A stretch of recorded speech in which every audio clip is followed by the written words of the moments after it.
I demand a recount. No.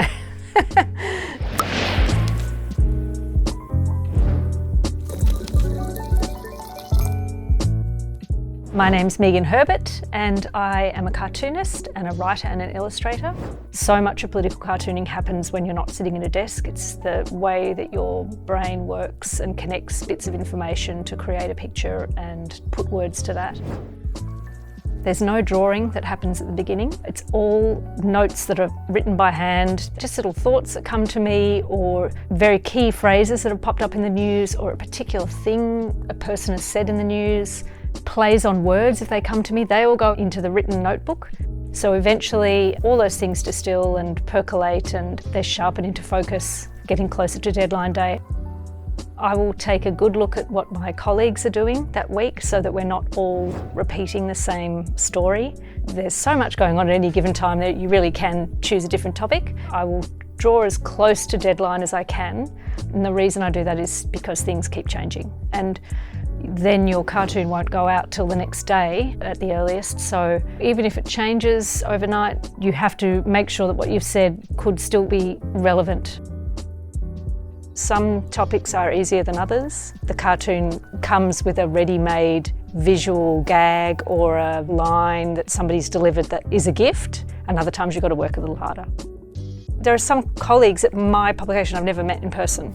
I don't work with the newsroom, for example. So I think what the result of that is, there's lots of new types of cartooning come in and there's nobody telling us not to do that. And we haven't been trained up in the same way. They're not all just, let's draw a funny caricature of a politician with a twist on the thing they said this week. It's not as straightforward as that. It'll be coming at it from the point of view of the everyday person, or it'll be just a visual metaphor. There are some cartoonists who don't do much with the words at all, and it's just about finding some sort of interesting connection between two topics. So it's opened up because there is no ecosystem now. There's no way through for anybody. It can just give you scope that you can't get in other types of forms of expression, and I find it to be a huge privilege to be able to do that because you are allowed to say quite a lot, actually. It's also the very human quality of it. They're not perfect bits of art, they're very deadline driven, they speak to the issue of the day. So all of those things together mean that political cartooning can be quite a powerful way to express on a subject, I think. If you look for what is the human effect of this issue, so how does that law that they're discussing in Parliament at the moment or passing or debating, how is that going to trickle down and affect a human being at the other end? And then often that's where the idea lies.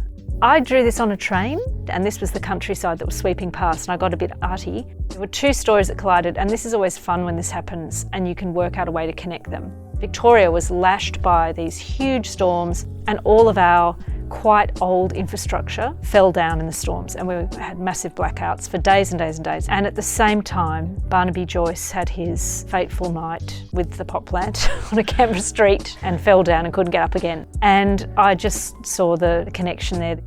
To be awarded Political Cartoonist of the Year is a really huge honour, and when I think of the incredible cartooning going on in this country, to be considered anywhere among those cartoons is an honour to begin with. So I'm very grateful and a little sceptical. I demand a recount. No.